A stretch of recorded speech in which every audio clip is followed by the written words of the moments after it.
Hi students, unit चल रही है एटम्स एंड न्यूक्लियाई। आज हम लोग क्वेश्चन नंबर 61 से स्टार्ट कर रहे हैं और क्वेश्चन की बुकलेट का लिंक और क्वेश्चंस के सॉल्यूशन का लिंक डिस्क्रिप्शन में अवेलेबल है। क्वेश्चन नंबर 61 देखिए, लिखा है कि if both the numbers of protons and neutrons are conserved in a nuclear reaction like 6C12 plus 6C12 is equal to 10 neon 20 plus 2 He4.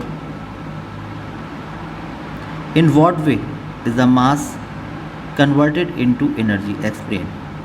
तो आपके पास जो रिलेशन है देखिए, 6C12 plus 6C12 is equal to 10 neon 20 plus 2 He4 और plus energy, ये relation होना चाहिए या नियॉन होना चाहिए। तो ये पूछ रहे हैं कि भाई इसमें आप देखो कि जो नंबर ऑफ प्रोटॉन्स होते हैं ये 6 इसमें है और 6 इसमें है, तो 12 यहाँ पर हुए और 10 प्लस 2 12 यहाँ पर है। आप देखिए कि total number of nucleons 12 plus 12 यानी 24 और 20 प्लस 4 24 यहाँ पर। तो जब 24 हैं और उसमें से अगर 12 चले जाएंगे तो 12 न्यूट्रॉन्स हैं। तो इस पूरे में अगर आप देखें तो 12 प्रोटॉन और 12 न्यूट्रॉन, और यहाँ पर भी 12 प्रोटॉन और 12 न्यूट्रॉन है। तो टोटल नंबर ऑफ न्यूक्लियॉन्स जो है वो कंजर्व्ड है। तो जब ना तो कोई प्रोटॉन ख़त्म हुआ ना कोई न्यूट्रॉन ख़त्म हो गया, तो फिर किस तरह से मास एनर्जी में कन्वर्ट हो गया, ये क्वेश्चन का आंसर आप लोगों को देना है। आप लोगों में से मोस्ट लोग लिख के आते हैं कि भाई यहाँ पर हम मास डिफेक्ट निकाल लेते हैं कि यहाँ पर जो sum of the masses of nuclei of product element this, इसका मास कम होता है मासेस ऑफ रिएक्टेंट से। इसका मास जब कम हो जाएगा इससे, तो इनका मास माइनस इनका मास जब आप निकालेंगे तो वो मास डिफेक्ट होगा। और जब हम लोग फॉर्मूला लगाते हैं E = डेल्टा mc², तो जो एनर्जी रिलीज़ हो रही है Q = डेल्टा mc², वो निकल आती है। तो बताते हैं इस तरह से एनर्जी इस प्रोसेस में मास एनर्जी में कन्वर्ट हो जाता है और रिलीज़ हो जाया करता है। ये आंसर लिख के आता है। लेकिन ये नहीं पूछ रहे हैं, ये कह रहे हैं कि जब नंबर ऑफ प्रोटॉन्स और नंबर ऑफ न्यूट्रॉन्स कंजर्व्ड हैं तो किस तरह से मास एनर्जी में कन्वर्ट हो गया। तो इसका आपको ये बताना पड़ेगा भाई कि आप देखो कि यहाँ पर जो हमारे पास न्यूक्लियस है, इसमें जो न्यूक्लियॉन्स हैं ये लूजली बाउंड है, इसलिए इसकी बाइंडिंग एनर्जी पर न्यूक्लियॉन क्या है, कम है। और यहाँ पर जो न्यूक्लियॉन्स हैं ये टाइटली बाउंड है। जब ये टाइटली बाउंड है तो यहाँ पर बाइंडिंग एनर्जी पर न्यूक्लियॉन कैसी है, ज़्यादा है। ठीक है, तो जब यहाँ से यहाँ जाएंगे तो जो न्यूक्लियॉन्स हैं वो टाइटली बाउंड हो जाएंगे, और उस बाउंडेशन के लिए जो एनर्जी मिलेगी वह कहाँ से मिलेगी, on the account of mass. Mass defect होके वो एनर्जी मिलेगी, और जब मास इफेक्ट होगा तो जो एनर्जी होगी वो यहाँ से रिलीज़ हो जाएगी। ठीक है, आप लिखेंगे कि in this process binding energy per nucleon increases. So nucleons become more tightly bound.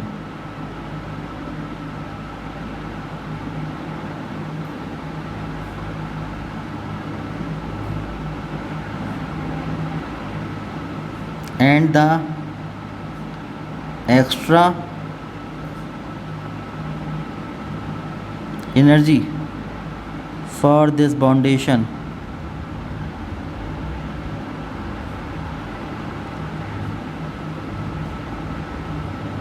is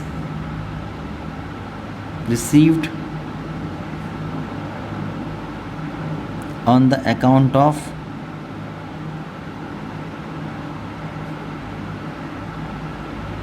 mass। यहाँ पर जब जो उतने ही न्यूक्लियॉन्स ज़्यादा टाइटली बाउंड हो जाएंगे तो ज़्यादा एनर्जी रिक्वायर्ड होगी, और एनर्जी कहाँ से मिलेगी? मास से। यानी कि जो न्यूक्लियॉन्स थे जब वो टाइटली बाउंड होंगे तो उनका जो टोटल मास हो गया होगा वो और कम हो गया होगा, और वो एनर्जी में कन्वर्ट हो जाएगा, और वो एनर्जी क्या होगी? वो वहाँ से रिलीज़ हो जाएगी। तो ये बात यहाँ पर लिखी है कि क्या होगा कि nucleons become more tightly bound and the extra energy for this boundation is received on the account of mass, and this energy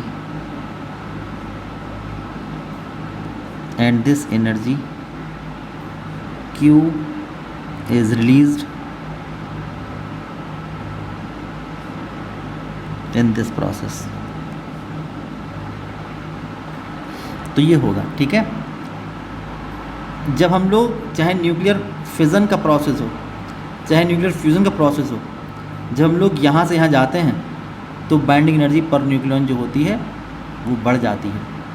इसका मतलब जो न्यूक्लियॉन्स होते हैं वो टाइटली बाउंड हो जाया करते हैं। जब टाइटली बाउंड हो जाते हैं तो जो एनर्जी एक्स्ट्रा चाहिए होती है वो on the account of mass मिलती है, और E = डेल्टा mg² से जो एक्स्ट्रा एनर्जी है, जो एक्स्ट्रा बाइंडिंग एनर्जी है, वो यहाँ से रिलीज़ हो जाया करती है। तो इस टाइप के क्वेश्चन का आंसर आपको ऐसे लिखना चाहिए। क्वेश्चन नंबर 62 देखिए। 62 लिखा है कि the mass of A nucleus in its ground state is always less than the total mass of its constants neutrons and protons. Explain. तो यही बात यहाँ पर आ रही। देखिए, बाइंडिंग एनर्जी का कॉन्सेप्ट आप लोगों ने पढ़ रखा है। आप लोग जानते हैं कि ग्राउंड स्टेट का मतलब ये हुआ कि हमारे पास एक न्यूक्लियस है सपोज़, और वो जो न्यूक्लियस है वो का है nucleus of ZX, nucleus of ZXA, ये न्यूक्लियस है। अब इसमें अगर आप देखेंगे नंबर ऑफ प्रोटॉन्स कितने होंगे, नंबर ऑफ प्रोटॉन्स तो हैं साहब Z। ये नंबर ऑफ न्यूट्रॉन्स कितने होंगे, तो नंबर ऑफ न्यूट्रॉन्स कितने होंगे A-Z। जब इनको ऐड कर दोगे तो नंबर ऑफ न्यूक्लियॉन्स, इसको कहते हैं न्यूक्लियॉन्स, नंबर ऑफ न्यूक्लियॉन्स कितने हो जाएंगे जब आप इसको ऐड कर दोगे? तो इसको आप क्या कहते हो कि Z + A-Z, Z + A-Z, इससे कैंसिल तो हो जाएंगे A। अब हमारे पास जो ये सब मिलकर, ये ग्राउंड स्टेट में ये सब मिलकर ये एक न्यूक्लियस फॉर्म करेंगे। इस न्यूक्लियस में आप देखो कि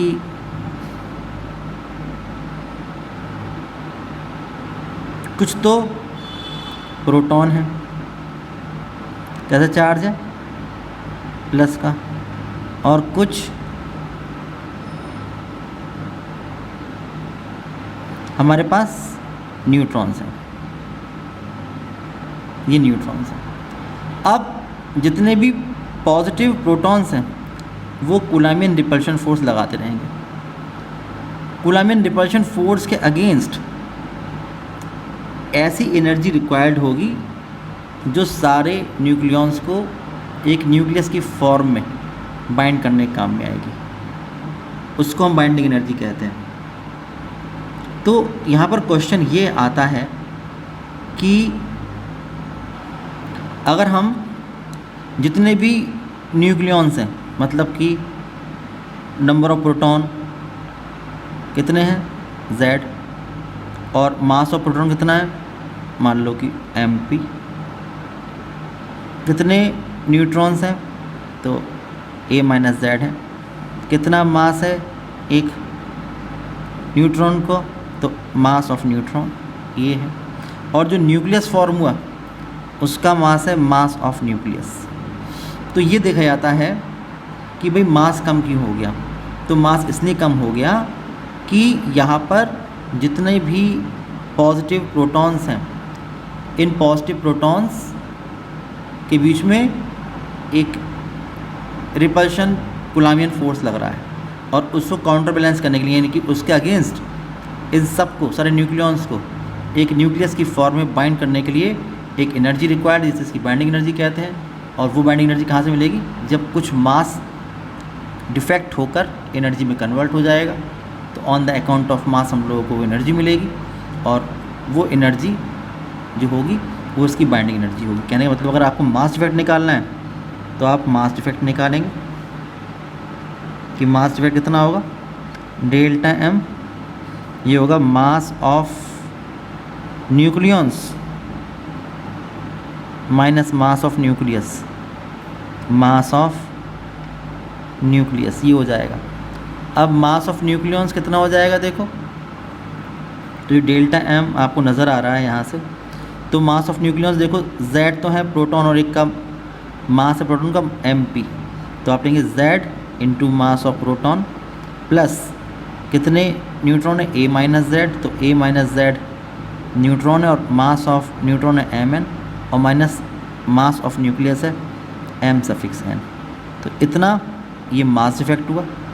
और आइंस्टीन के मास एनर्जी रिलेशन के अकॉर्डिंग अगर आप देखोगे तो जो एनर्जी होगी वो होती है E is equal to delta M C square. अगर डेल्टा m मास इफेक्ट हो गया है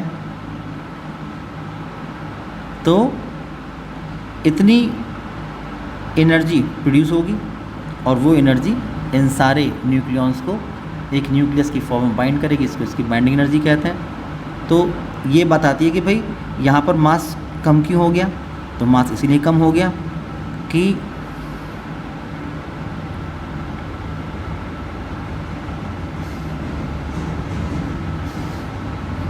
the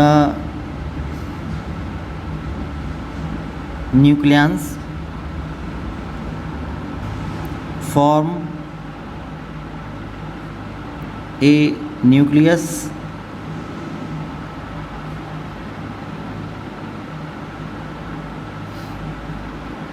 against Coulombian repulsion force between protons. So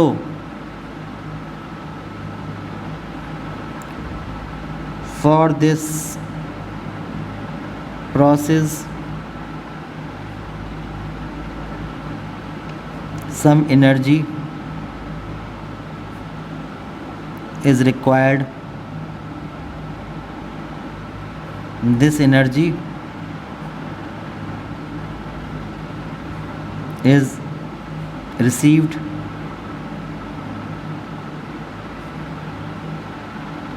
on the account of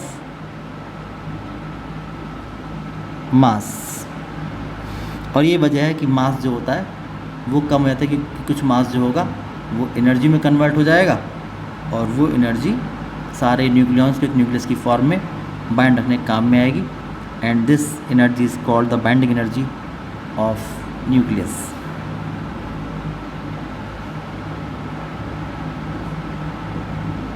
This energy is called binding energy of the nucleus। तो ये इसका answer आप लिखेंगे, ठीक है। क्वेश्चन नंबर 63 देखिए,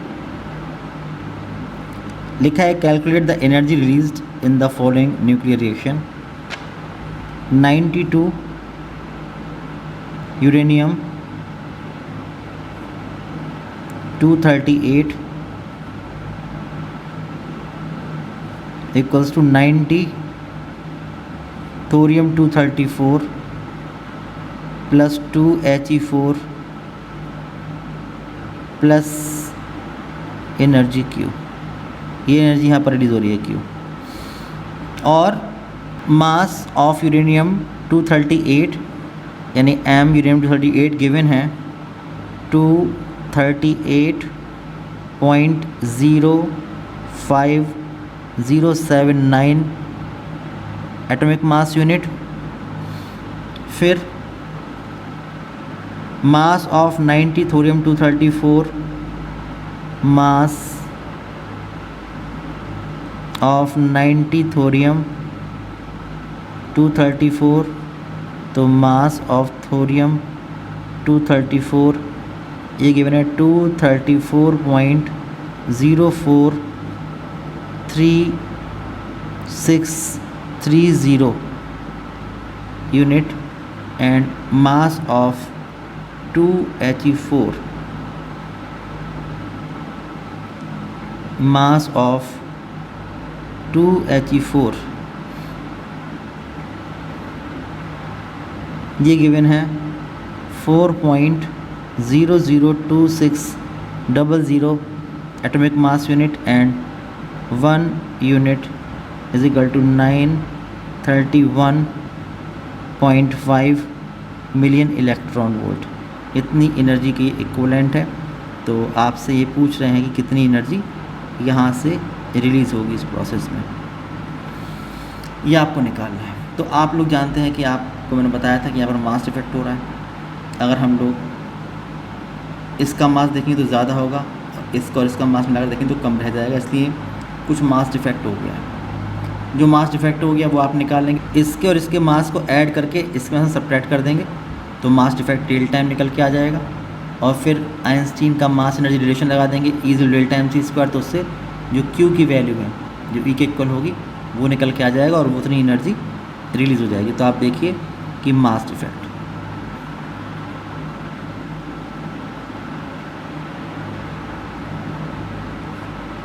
डेल्टा M, तो मास ऑफ यूरेनियम 238 में से आप सब्ट्रैक्ट कर देंगे मास ऑफ थोरियम 234 और प्लस मास ऑफ हीलियम 4, तो आपको डेल्टा M मिलेगा। इसका मास है 238.05079 माइनस मास ऑफ थोरियम 234.04360 और प्लस 4.00260, तो हो जाएगा 238.05079 माइनस, देखो ऐड करेंगे तो 0 3 2 6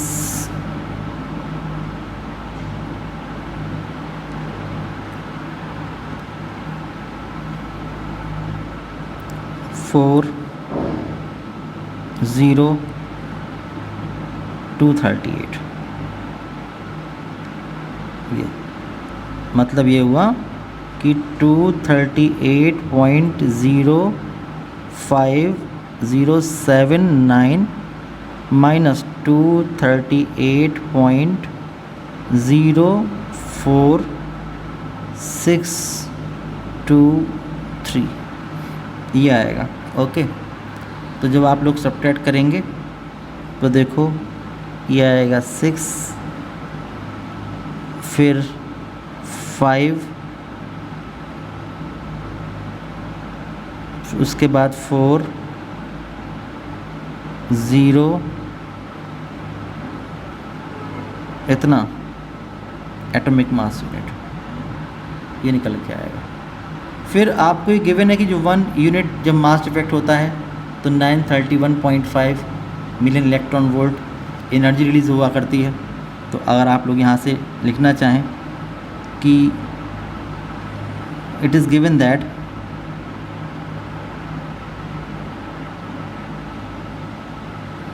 कि 1 atomic mass unit is equal to 931.5 million electron volt. तो जो एनर्जी रिलीज़ होगी यहाँ से वो किसके इक्वल होगी, डेल्टा एम, जो कि एटॉमिक मास यूनिट में इसको 931.5 से मल्टीप्लाई कर देंगे तो वो उतने मिलियन इलेक्ट्रॉन वोल्ट निकल के आ जाएगा। इसका मतलब 0.00456 मल्टीप्लाइड बाई 931.5। तो इसको आप निकाल सकते हो यहाँ से। आप लिखोगे कि 0.00456 मल्टीप्लाइड बाई 931.5, तो 4.24764 इतना मिलियन इलेक्ट्रॉन वोल्ट, इतनी एनर्जी रिलीज़ हो जाएगी। या अगर आप चाहते हैं तो आप ये भी कह सकते हैं कि फ्रॉम जो आइंस्टीन रिलेशन है, mass energy relation, E is equal to delta M C square. तो यहाँ से जो Q होगा वो होगा delta M multiplied by C square. Delta M 0.00456 U into C square, और जो U इंटू सी स्क्वायर होता है 0.00456, जो U इंटू सी स्क्वायर होता है वो होता है 931.5 मिलियन इलेक्ट्रॉन वोल्ट के इक्वल। तो वही निकल के आएगा जो भी आया था 4.24764 मिलियन इलेक्ट्रॉन वोल्ट। तो इस तरह से आप लोग इसको सॉल्व कर सकते हैं कि इतनी एनर्जी जो Q की वैल्यू है, ये इतनी एनर्जी होगी जो कि यहाँ से रिलीज़ होगी। क्वेश्चन नंबर 64 देखिए। 64 लिखा है कि answer the following giving reason. A part लिखा है कि when a heavy nucleus with mass number A is equal to 224 breaks into 2 nuclei A is equal to 120, energy is release in this process. तो ये बात मैंने बताया था आप लोगों को कि हमारे पास जो ये न्यूक्लियर फिज़न का प्रोसेस है, this is process of nuclear fission. और इस न्यूक्लियर फिज़न के प्रोसेस में जब कोई भी हैवी न्यूक्लियस दो लाइट फ्रेगमेंट्स में ब्रेक होता है, स्प्लिट करता है, तो बाइंडिंग एनर्जी पर न्यूक्लियन जो होती है वो बढ़ जाती है। और जब बाइंडिंग एनर्जी पर न्यूक्लियन बढ़ जाती है तो क्या होगा कि वहाँ पर जो न्यूक्लियॉन्स होंगे वो टाइटली बाउंड हो जाएंगे। तो टाइटली बाउंड हो जाएंगे तो उसको टाइटली बाउंड करने के लिए, उस बाउंडेशन को बढ़ाने के लिए आपको एक्स्ट्रा एनर्जी रिक्वायर्ड होगी। और वो एक्स्ट्रा एनर्जी कहाँ से मिलेगी, on the account of mass. ठीक है, वो आपको मास डिफेक्ट होकर वो एनर्जी मिलेगी, और वही एनर्जी जो होगी वो वहाँ से न्यूक्लियर फिज़न के प्रोसेस में रिलीज़ हो जाएगी। जैसे मानिए कि आपके पास कोई एक ये हैवी न्यूक्लियस था और इसका कितना था, A 240 था। अब ये दो फ्रैगमेंट्स Y और Z में स्प्लिट हो जाया करता है, और 120 इसमें और 120 इसमें, ये इसके नंबर ऑफ़ न्यूक्लियॉन्स है। तो कुछ एनर्जी जो होगी वो यहाँ से रिलीज़ होगी। ओके, तो आप लिखेंगे कि in this process of nuclear fission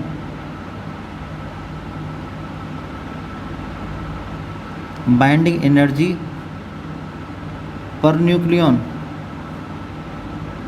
increases, that is nucleons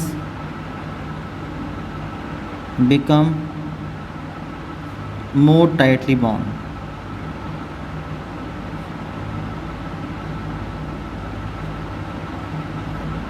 For this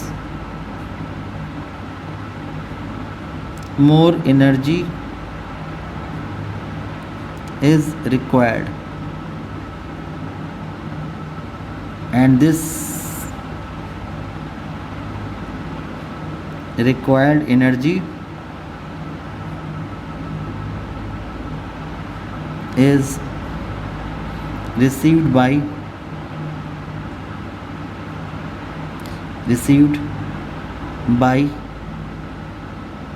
mass defect from Q is equal to delta M C square. अगर मैं आपसे कहूँ कि भाई यहाँ से जाने में जो चेंज इन बाइंडिंग एनर्जी है वो है delta B E per nucleon, इतना।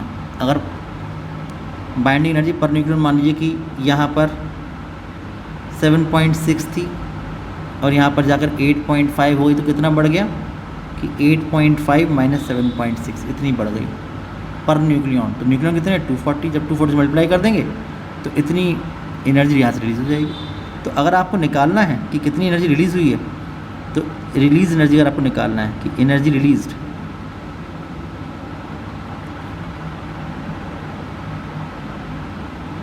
Q इज इक्वल टू, तो आप लेंगे कि change in binding energy per nucleon और multiplied by total number of nucleon. यहाँ पर उन्होंने कहा था कि A की वैल्यू जो है वो 240 है, 240 देखो यहाँ पर भी है, 240 यहाँ पर भी है। तो यहाँ पर आप कैसे निकालोगे कि change in binding energy per nucleon, जितनी बाइंडिंग एनर्जी पर न्यूक्लियन बढ़ गई है, और मल्टीप्लाइड बाई A की वैल्यू है 240। तो यहाँ से आप लोग निकाल सकते हैं कितनी एनर्जी इस प्रोसेस में रिलीज़ हो जाएगी। बी पार्ट सिलेबस का है नहीं। उसके बाद देखिए नेक्स्ट क्वेश्चन, क्वेश्चन नंबर 65। अब देखिए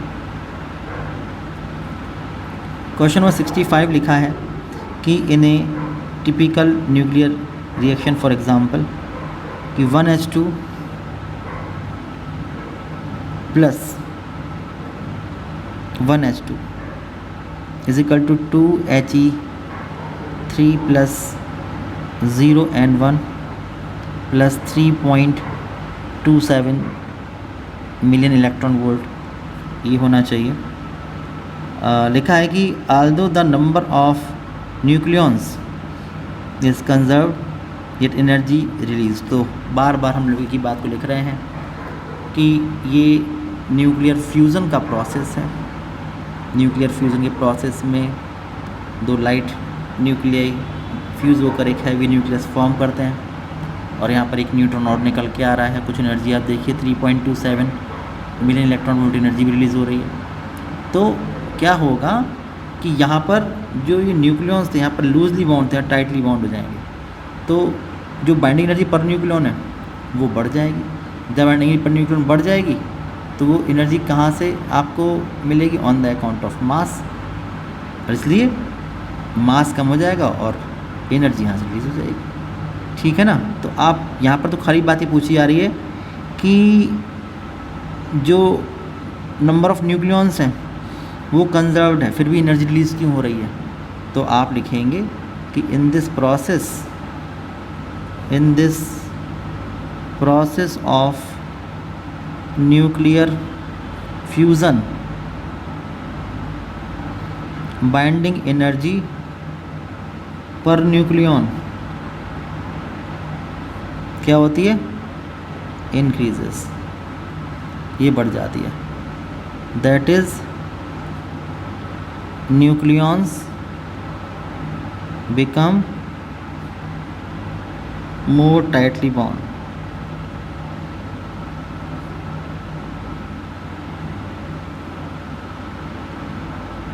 तो एनर्जी रिलीज कितनी होगी, Q इज इक्वल टू कि change in binding energy per nucleon और multiplied by number of nucleons. इससे आप लोग कितनी एनर्जी रिलीज होगी ये निकाल सकते हैं। क्वेश्चन नंबर नेक्स्ट देखिए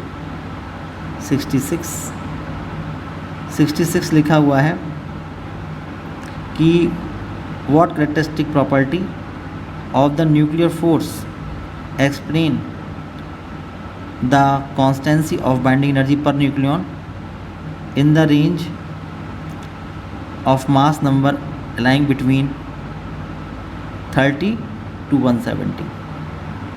तो ऐसी कौन सी प्रॉपर्टी है न्यूक्लियर फोर्स की जो ये बताती है कि भाई जिसके लिए एक 30 से 170 के बीच में होगी वहाँ पर जो बाइंडिंग एनर्जी पर न्यूक्लियन है वो कांस्टेंट रहेगी। तो मैंने कल इसके बारे में एक ग्राफ बनाया था, बाइंडिंग एनर्जी कर्व बनाया था और आपको बताया था इसके बारे में। आप देखिए क्वेश्चन 59 में मैंने बनाया था बाइंडिंग एनर्जी कर्व और 30 से 170 के बीच में ये यहाँ पर ये एक approximately flat binding energy curve मिल रहा है और ये बताता है कि इस रेंज में जितने भी न्यूक्लियस होते हैं हमारे पास उनकी binding energy per nucleon maximum रहती है और अप्रॉक्सीमेटली कांस्टेंट होती है। ये इसका मतलब है। तो ऐसी कौन सी प्रॉपर्टी है न्यूक्लियर फोर्स की जिसकी वजह से ऐसा हो रहा है? तो न्यूक्लियर फोर्स की जो ये प्रॉपर्टी है, कैरेक्टरिस्टिक प्रॉपर्टी, ये है प्रॉपर्टी ऑफ सैचुरेशन। इसका मतलब ये होता है कि हमारे पास जितने भी न्यूक्लियॉन्स हैं न्यूक्लियस के अंदर, तो जो कूलाम्बियन फोर्स लगेगा, कूलाम्बियन रिपल्शन फोर्स, जितने भी प्रोटॉन्स उसके अंदर हैं, चाहे वो कांटेक्ट में हो एक दूसरे के या कांटेक्ट में नहीं हो, सब पर लगेगा कूलाम्बियन रिपल्शन फोर्स। लेकिन जो न्यूक्लियर फोर्स लगेगा वो केवल उन्हीं नेबरिंग न्यूक्लियॉन्स के बीच में लगेगा जो कांटेक्ट में है, और जो कांटेक्ट में नहीं है उनके बीच में कोई भी न्यूक्लियर अट्रैक्शन फोर्स नहीं लगेगा। ये होती है प्रॉपर्टी ऑफ सैचुरेशन। तो आप लिखेंगे the property of saturation, the property of saturation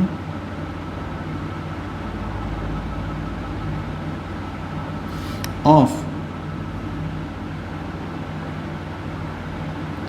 nuclear force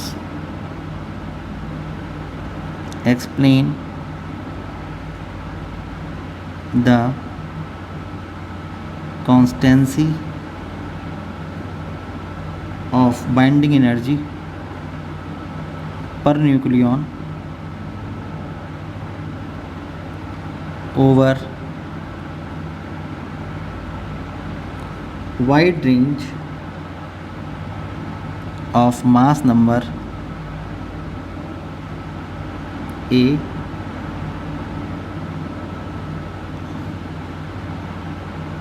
lies between, कहाँ से कहाँ कि A की वैल्यू 30 और 170 के बीच लाई करती है। Okay, lying between 30 to 170। Graph में भी आपने देखा था ये नंबर दिया हुआ था।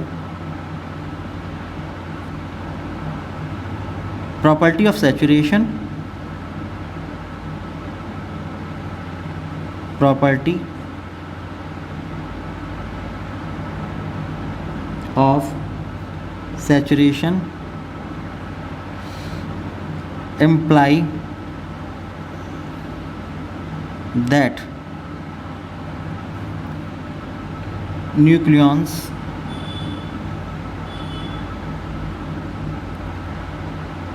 interacts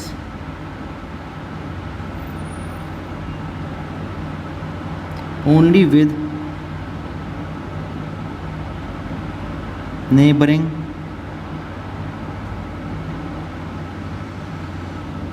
nucleons and does not interact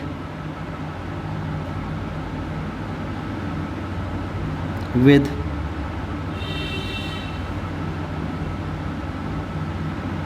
nucleons which are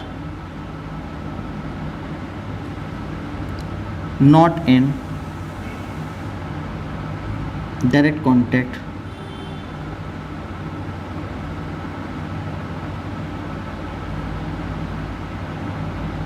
with a particular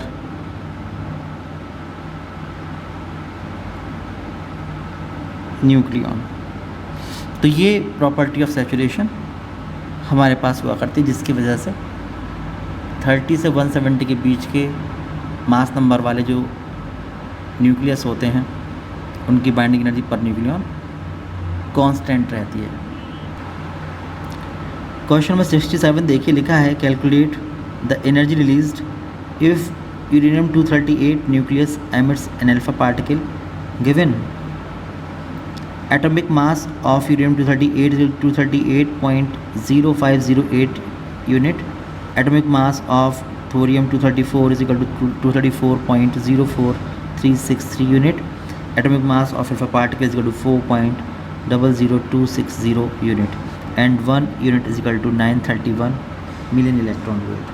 तो आप देखिए कि हमारे पास जो ये रिएक्शन रहेगी न्यूक्लियर रिएक्शन क्वेश्चन नंबर 67 में कि 92 यूरेनियम 238 इसमें से एक अल्फ़ा पार्टिकल लिख लेगा, यानी कि 2He4 ये होता है अल्फ़ा पार्टिकल, और ये बचेगा 90 थोरियम 234 और प्लस कुछ एनर्जी रिलीज़ हो जाएगी। तो आपसे जो एनर्जी रिलीज़ हो रही है उसके बारे में पूछ रहे हैं कितना होगा। तो पहले आप यहाँ से मास डिफेक्ट निकालेंगे। तो मास defect in this process, mass defect जो रहेगा डेल्टा एम, बताया था मैंने भी आपको प्रीवियस क्वेश्चन में कि इसके और इसके मास को ऐड करके इसके मास में सब्ट्रैक्ट कर देंगे। तो मास ऑफ यूरेनियम 238 में से सब्ट्रैक्ट कर देंगे, मास ऑफ अल्फ़ा पार्टिकल को ऐड करेंगे मास ऑफ थोरियम के न्यूक्लियस से और ऐड कर देंगे। तो जो डेल्टा एम मिलेगा आप लोगों को वो होगा, इसकी वैल्यू गिवन है 238.0508 यूनिट माइनस ये दिया है अल्फा पार्टिकल मास 4.00260 और प्लस इसका मास है 234.04363। तो ये हो जाएगा 238.0508 और इसको ऐड करके यहाँ लिख लेते हैं तो हो जाएगा 1 2 3 4 5 1 2 3 4, ये कर लीजिए। तो हो जाएगा 3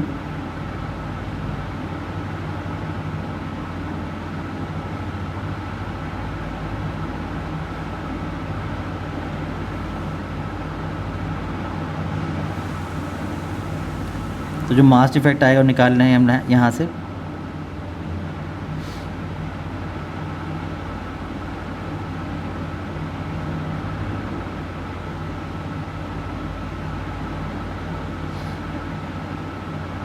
.00457 एटॉमिक मास यूनिट ये निकल के आ जाएगा, but it is given that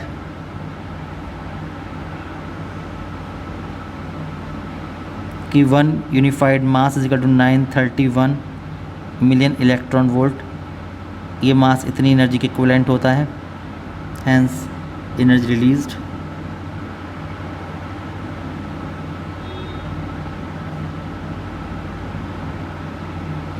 Q energy हमने ली हुई है यहाँ से, तो वो हो जाएगा 1 यूनिट इसके इक्विवेलेंट है, तो 0.00457 multiplied by 931 million electron volt. इससे इसको मल्टीप्लाई कर लेंगे, 0.00457 मल्टीप्लाइड बाई 931 तो हो जाएगा 4.25 467 इतने मिलियन इलेक्ट्रॉन वोल्ट। तो इतनी एनर्जी यहाँ से रिलीज़ हो जाएगी। समझ पा रहे होंगे इस क्वेश्चन के बारे में। क्वेश्चन नंबर देखिए 68 लिखा है distinguish between the nuclear fission and fusion. तो ये थ्योरी में हम लोग बता चुके हैं इसके बारे में आप लोगों को कि न्यूक्लियर फिजन एक ऐसा प्रोसेस होता है जिसके अंदर कोई भी एक हैवी न्यूक्लियस स्प्लिट हो जाता है दो लाइटर फ्रैगमेंट्स में, दो लाइटर न्यूक्लियस में जो कंपेरेबल मासेस के होते हैं, और इस प्रोसेस में मास डिफेक्ट की वजह से एनर्जी रिलीज़ हुआ करती है। और इसके लिए ज़रूरी होता है कि हम लोग उस पर एक न्यूट्रॉन का बम्बार्डमेंट करते हैं। और जो न्यूक्लियर फ्यूज़न होता है उसमें दो लाइटर न्यूक्लियाई कंबाइन होकर एक हैवियर न्यूक्लियस फॉर्म करते हैं, और इस प्रोसेस के लिए हाई टेम्परेचर और हाई प्रेशर एसेंशियल कंडीशंस हुआ करती हैं। तो ये बात आप लोग यहाँ पर बता देंगे कि भाई ये डिफरेंस होता है। उसके बाद जो लिखा हुआ है फिर लिखा है कि इन ए फ्यूज़न रिएक्शन, एक फ्यूज़न रिएक्शन गिवन है क्वेश्चन नंबर 68 में। 68 इसमें एक फ्यूज़न रिएक्शन गिवन है इन the following fusion reaction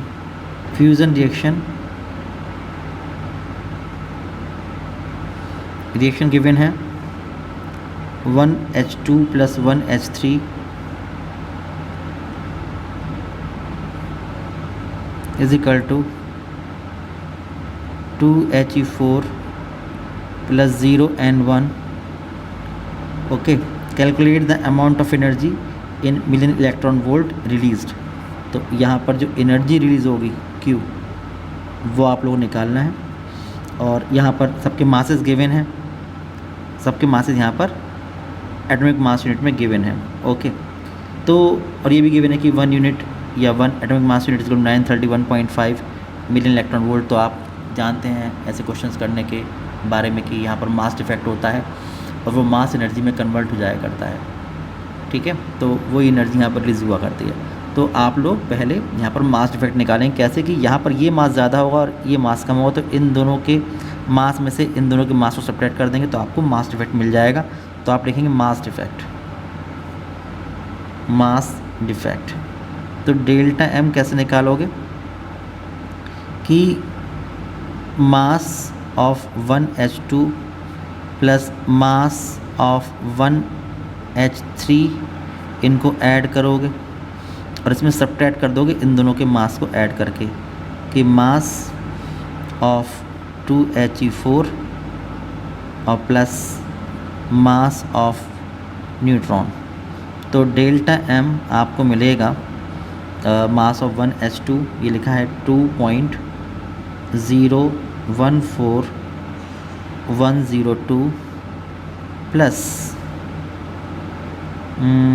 3.016049 minus 2He4 का मास है 4.0020603 और इसमें न्यूट्रॉन का मास ऐड कर देंगे 1.00867 यहाँ पर 1 0 बढ़ा दीजिए तो डेसिमल का 1 2 3 4 5 6 1 2 3 4 5 6 1 2 3 4 5 6। ओके, तो अब आप इसको ऐड करेंगे तो ये 1 ये 5 ये 1 ये 0 ये 3 ये 0 और ये हो गया 5 माइनस यहाँ पर आप देखो ये 3 ये 7 2 1 और यहाँ पर भी 1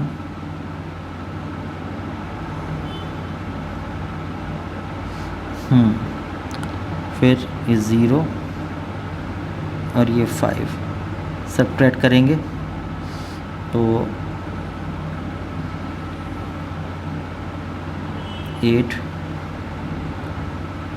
7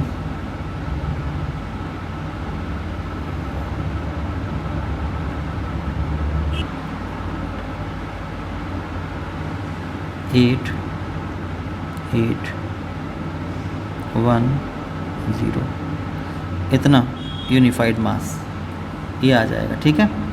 तो बट ये गिवन है कि 1 unified mass is equal to 931.5 million electron volt. So energy released, so energy released in this process, तो कितनी रहेगी Q इज इक्वल टू, जो भी डेल्टा M आया है उसको 931.5 से मल्टीप्लाई कर देंगे, तो यह है 0.01878 multiplied by 931.5 million electron volt.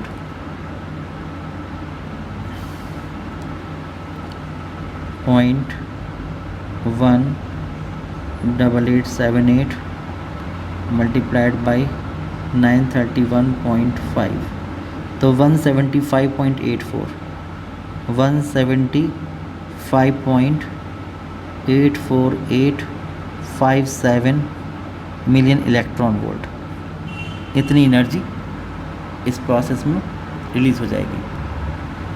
Point गलत लगाया है यहाँ, 17.5884857 million electron volt. Question number 69 देखिए, उसके बाद लिखा है define the Q value of a nuclear process, when can a nuclear process not proceed spontaneously. तो Q वैल्यू तो आप देख रहे हैं लगातार हम लोग न्यूक्लियर प्रोसेस के जितने भी, ये आपने देखा कि मैंने ये लिखा Q, तो Q वैल्यू का मतलब होता है कि किसी भी न्यूक्लियर प्रोसेस में जो एनर्जी रिलीज़ होती है उसको हम उसकी Q वैल्यू कहते हैं। फिर ये कह रहे हैं कि कौन सा ऐसा न्यूक्लियर प्रोसेस होगा जो स्पॉन्टेनियस नहीं होगा, ठीक है, अपने आप कम नहीं हो सकता। तो आप जानते हैं कि अगर Q की वैल्यू पॉजिटिव है तो वहाँ पर एनर्जी रिलीज़ हो रही है, आपको देनी नहीं पड़ रही है। अगर किसी भी प्रोसेस में आपको एनर्जी प्रोवाइड करानी पड़े, आपको एनर्जी देनी पड़े, यानी Q की वैल्यू नेगेटिव है, तो फिर वो न्यूक्लियर प्रोसेस जो होगा वो स्पॉन्टेनियस नहीं होगा। तो उस केस में जो मास डिफेक्ट होगा वो भी नेगेटिव होगा। इसका मतलब क्या होगा कि वहाँ पर जो मास ऑफ प्रोडक्ट होगा वो ज़्यादा होगा मास ऑफ रिएक्टेंट से, तो फिर वहाँ पर Q वैल्यू नेगेटिव हो जाएगी, और इसका मतलब ये हुआ कि फिर आपको एनर्जी प्रोवाइड करानी पड़ेगी, और जो एनर्जी होगी वो मास में कन्वर्ट होगी। तो ऐसे जो न्यूक्लियर प्रोसेस होंगे वो स्पॉन्टेनियस नहीं होंगे। तो आप लिखेंगे इस क्वेश्चन के आंसर में, क्वेश्चन नंबर 69 का आंसर आप लिखेंगे कि the Q value of a nuclear process,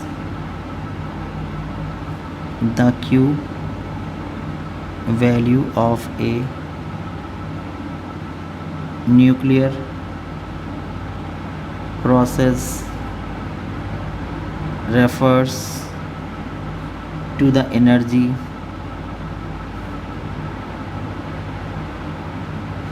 released in the nuclear process. In the nuclear process, which can be determined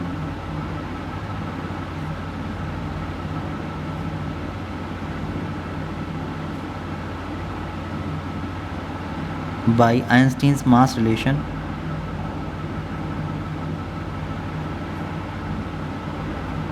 mass energy relation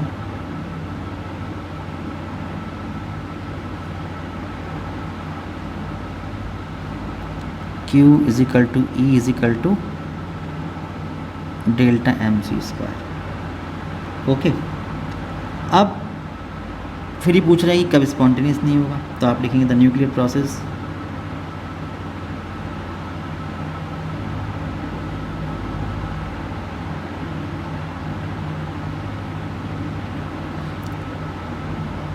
does not proceed spontaneously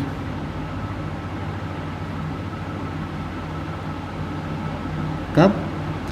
when Q value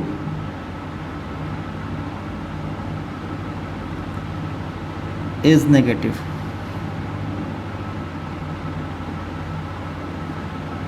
that is the sum of masses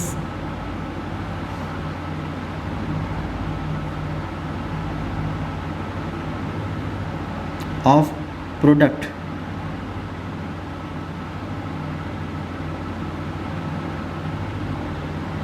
is greater than the sum of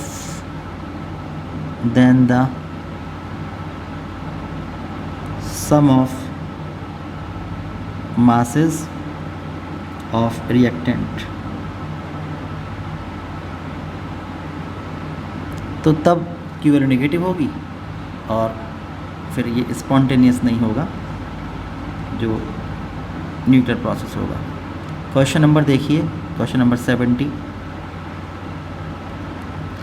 लिखा है calculate binding energy per nucleon of 20 calcium 40 nucleus given mass of 20 calcium 40 is 39.962589 mass of proton given है mass of neutron and 1 unified mass कितनी energy equal होता है भी given है। तो आपको निकालना है binding energy per nucleon. Okay, तो अब जो गिवन है mass of 20 calcium 40 39.962589 unified mass of proton is given as 1.008665 unified mass of neutron is 1.008665 equal दिया है क्या यार, and 1 unified mass is equal to 931.5 million electron volt divided by C square. ये सब चीज़ें गिवन है और ऐसा लग रहा है कि यहाँ पर जो मास ऑफ प्रोटॉन और मास ऑफ न्यूट्रॉन सेम गिवन है, इक्वली गिवन है भाई। तो जो भी गिवन होगा वो लगाएंगे आप लोग, तो कर सकते हैं इस क्वेश्चन को, मुश्किल नहीं है। एक करेक्शन यहाँ कर लीजिए, मास ऑफ प्रोटॉन 7825 ये होता है इसका एक्यूरेट मास, ये लगा देते हैं फिर सॉल्व करते हैं। पहले आप निकालेंगे कि mass defect in the nucleus of 20 calcium 40, तो delta M is equal to होता है Z into mass of proton plus A minus Z into mass of neutron, यानी न्यूक्लियॉन्स का मास ये हो गया और माइनस मास ऑफ न्यूक्लियस।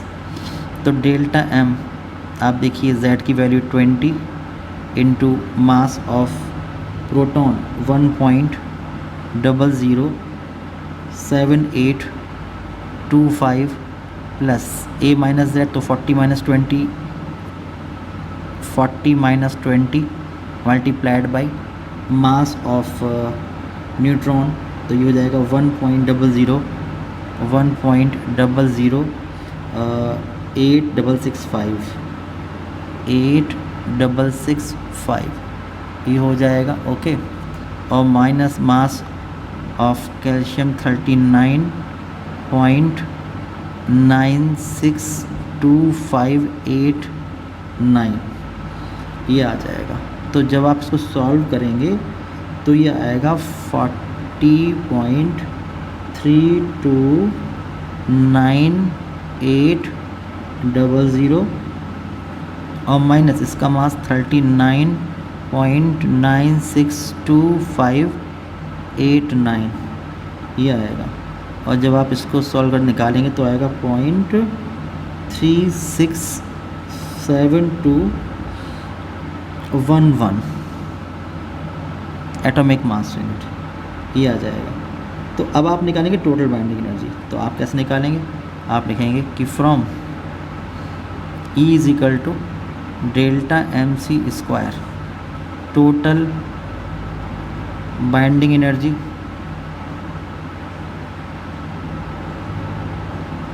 ये हो जाएगा, डेल्टा M है 0.367211 यूनिट और मल्टीप्लाइड बाई C स्क्वायर, ठीक है।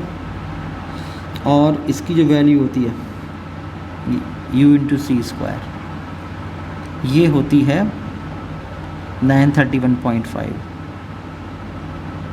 यहाँ पर लिखा ना 1 यूनिट इक्वल 931.5 नहीं लिखा, 931 लिखा है। तो 931 million electron volt upon C square, तो 1 unified mass multiplied by C square equal 931 ये हो जाएगा। तो आप लोग 0.367211 को 931 से मल्टीप्लाई कर देंगे तो इतने मिलियन इलेक्ट्रॉन वोल्ट आएगा। आप सॉल्व करेंगे तो आप देखेंगे यहाँ से कि 0.367211 मल्टीप्लाइड बाई 931 तो 341.873441 मिलियन इलेक्ट्रॉन वोल्ट, ये टोटल बाइंडिंग एनर्जी यहाँ से निकल के आती है। अब आप देखें नंबर ऑफ़ न्यूक्लियॉन्स कितने हैं, ये हैं 40, ये ए की वैल्यू। Number of nucleons A is equal to 40, तो binding energy per nucleon, total binding energy को ए से डिवाइड कर दीजिए तो आप लेंगे hence binding energy per nucleon, तो हो जाएगा बाइंडिंग एनर्जी पर न्यूक्लियॉन तो 341.873441 डिवाइडेड बाई 40 तो हो जाएगा इक्वल्स टू डिवाइडेड बाई 40 तो आएगा 8.5468 मिलियन इलेक्ट्रॉन वोल्ट पर न्यूक्लियॉन। तो ये आपका आंसर निकल के आएगा। ओके, तो इस तरह से आप देखिए क्वेश्चन मुश्किल नहीं, अगर आप एक प्रोसेस से चलते हैं तो कोई भी मुश्किल क्वेश्चन नहीं है। तो आज के इस वीडियो में ये ख़त्म हो गई यूनिट, यहीं तक रखते हैं। नेक्स्ट वीडियो में जो नेक्स्ट यूनिट है उसको डिस्कस करेंगे। तब तक के लिए बाय बाय।